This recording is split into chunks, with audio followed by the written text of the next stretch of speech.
My wife said, "Our relationship was doomed." I replied, "Does his girlfriend know this?" Then I drove to his shop, got his girlfriend's number from a Sympathetic employee, and sent her my wife's full, tearful confession. And I just smiled, because she didn't just believe me. She sent me the security footage from the shop's waiting room. Don't miss the twist. Subscribe and help us reach 1,000 subscribers. Original post: my wife, Sarah, is 25 and I'm 30. We've been together for 5 years, married for a little over 3 months.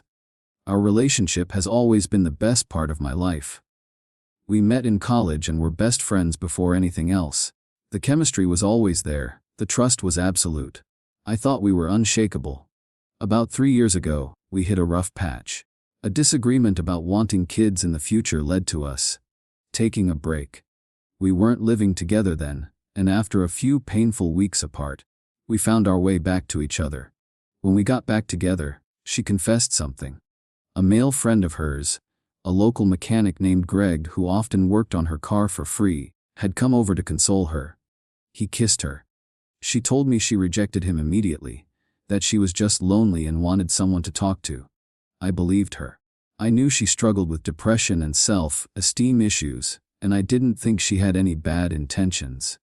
Still, the scenario made me uncomfortable. I told her I didn't want her going to his shop anymore. Fast forward to this year. We bought a house together, we got married. Life felt like it was finally starting. I trusted her 100%. We share our locations, we use each other's phones without a second thought. I genuinely believed she would never intentionally cheat on me. About a year ago, with money getting tight as we saved for the wedding, she started going back to Greg's shop. He was still giving her big discounts, sometimes doing work for free. I told her again that I was uncomfortable with it, given their history. She assured me she would shut down any advances. I relented, telling myself it was fine if she could use him for cheap labor. It was a mistake. Lately, our communication has been suffering. Small disagreements would turn into days of silence because I would stonewall and she would yell. We decided to start couples therapy, to learn how to talk to each other again. After our first session last month, we went out to dinner to celebrate taking a positive step, but I admitted to her that her telling the therapist she was unhappy was stuck in my head. It made me question if therapy would even work. That was a few weeks ago. Today, I came home from work to find her sitting on the couch crying. She told me she had something to confess. A couple of days after that therapy session, she had taken her car to Greg's shop. He leaned into her car to talk to her. He kissed her.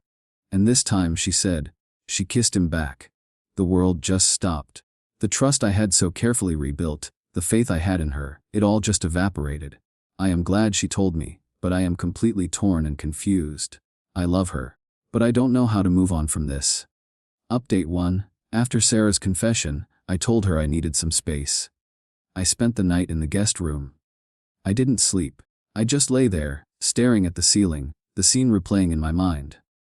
The betrayal was a sharp, physical pain. But underneath the hurt, a cold anger began to form. This wasn't a random mistake. This was a pattern. This was the same man from 3 years ago, a man I had explicitly told her I was uncomfortable with. She had chosen to go back to him, to put herself in that position, all for a discount on a car repair. The next morning, the tearful, apologetic woman from the night before was gone, replaced by someone defensive and distant. I tried to talk to her, to understand why. Her explanation was what broke me completely. She told me that after our post-therapy dinner, when I admitted that her saying she was unhappy was stuck in my head, she felt hopeless. She said she felt like our relationship was doomed to fail, so when Greg kissed her, she just gave in. She felt lost, she said, and in that moment she just didn't care. Our relationship was doomed, she said, her voice hollow. The words echoed in the quiet kitchen. She wasn't just making an excuse for a kiss. She was rewriting our entire history, our marriage, our 5 years together, as a failure, all to justify her momentary lapse in judgment. The cold anger in my gut hardened into a block of ice. Does his girlfriend know your relationship was doomed? I asked, my voice dangerously quiet. I knew from years ago that he had a long-term girlfriend and a new baby. Sarah just stared at me, confused. What does she have to do with anything? Everything, I said. I stood up from the table. You have made a choice, Sarah. Now I'm going to make mine. I didn't yell. I didn't cry. I walked into our home office and closed the door. She thought this was a discussion about our feelings. She had no idea it was the beginning of a war. I took out my phone and did something she would never expect. I found the number for Greg's auto shop. But I wasn't going to call him. I was going to pay him a visit. And I was going to find his girlfriend. Update 2, I drove to Greg's auto shop that afternoon. I parked down the street and just watched for a while. It was a small, grimy place. I saw him come out a few times, yelling at one of the younger mechanics. He looked exactly as I remembered, arrogant and sleazy.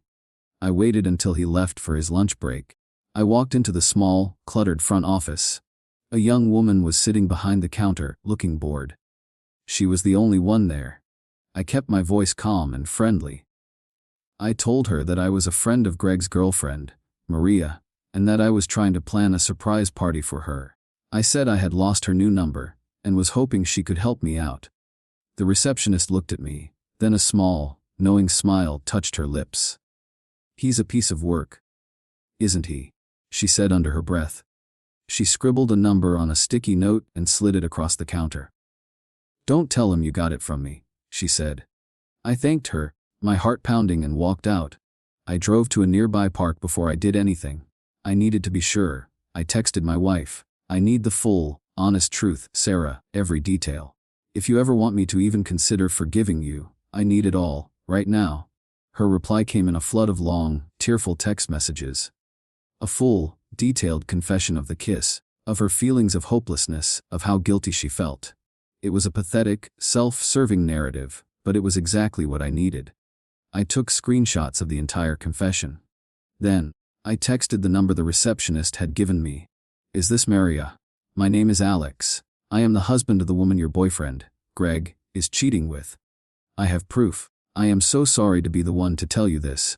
Her reply came almost instantly. I knew it. Who is she? I sent her my wife's name. Then I forwarded her the screenshots of Sarah's own tearful, detailed confession. I didn't have to spin a story. I let my wife tell her, in her own words. Maria was silent for a few minutes. Then my phone buzzed with a new message. It was a video file. He's a cheating pig, the message read. And your wife is no better. This is from the security camera in the waiting room. He knew I checked it, so he took her out to her car in the bay. He's not as smart as he thinks he is. I pressed play. The video was grainy, but it was clear as day. It showed Greg and my wife in the garage bay. It showed him leaning into her car. But it also showed her leaning toward him. It showed the kiss, and it showed that it wasn't a brief, mistaken peck. It was long, it was passionate. And after it was over, it showed her laughing. She wasn't a victim, she wasn't confused, she was a willing and happy participant. I drove home, the video evidence a cold, hard weight on my phone. When I walked in, Sarah rushed to me, her eyes full of hope. Did you get my messages? Are we going to be okay? I didn't say a word. I just played the video for her. The sound of her own laughter filled the silent room. Her face went white. The lie was dead. I had won. Update 3, the sight of her own happy, willing participation on that video broke something in Sarah. The tears, the excuses, the manipulative self-pity, it all stopped. She was left with nothing but the ugly, undeniable truth of her actions. I want you out of my house, I said, my voice empty of all emotion. I have already spoken to a lawyer. We are getting a divorce. She didn't argue. She just nodded, a hollow, defeated look in her eyes. She packed a bag and went to stay with her parents. The next day, I started the process of untangling our lives. I froze our joint accounts. I contacted my lawyer and told him to file the papers. I sent a simple email to her parents with the video from the waiting room attached. The subject line was, "The truth about the kiss." I wanted them to know that their daughter wasn't just a confused, heartbroken victim. The divorce proceedings were surprisingly swift. Faced with the video evidence, Sarah and her lawyer didn't fight. She knew she had no leverage. We sold the house. We split the assets. It was clean and clinical. About a month after she moved out, she sent me an email. It was a long, rambling apology. She said she had been in a dark place, that our communication problems had made her feel unloved and unwanted. She said the kiss was a stupid, impulsive act of self-destruction. She begged me to meet her, to talk one last time. I agreed. I needed to see her, to close the book on this chapter of my life for good. We met at a quiet park. She looked thin and tired. She apologized again, this time with a quiet sincerity that had been missing before. "I know I destroyed everything," she whispered, tears in her eyes. "And I know you can't forgive me. I just needed to tell you that I am so sorry." I listened, and for the first time, I felt a flicker of the old affection I once had for her, mixed with a deep, profound sadness for what we had lost. "I believe you're sorry, Sarah," I said. "But you're not sorry for the right reasons. You're sorry you got caught. You're sorry your lie wasn't good enough. The problem wasn't the kiss. The problem was that you went back to him, after I told you it made me uncomfortable. The problem was that you chose a discount on a car repair over my trust and my peace of mind. The kiss was just the inevitable result of 100 bad choices you made before it." I stood up. "I hope you get the help you need. I hope you figure out why you do these things. But my part in your story is over." I walked away, leaving her on the park bench, finally alone with the truth she could no longer run from. Final update. It has been 6 months since the divorce was finalized. I am living in a new apartment, slowly building a new life for myself. I am in therapy, working through the trust issues and the pain of the betrayal. It is a long road, but I am moving forward. I heard through the grapevine what happened to the other players. Maria, Greg's girlfriend, left him the day I sent her the screenshots. She took their baby and moved back in with her parents. She also, apparently, showed the video to a few of his biggest clients. His business has been struggling ever since. His reputation is in tatters. Sarah is still living with her parents. She's working a part-time job and is in therapy.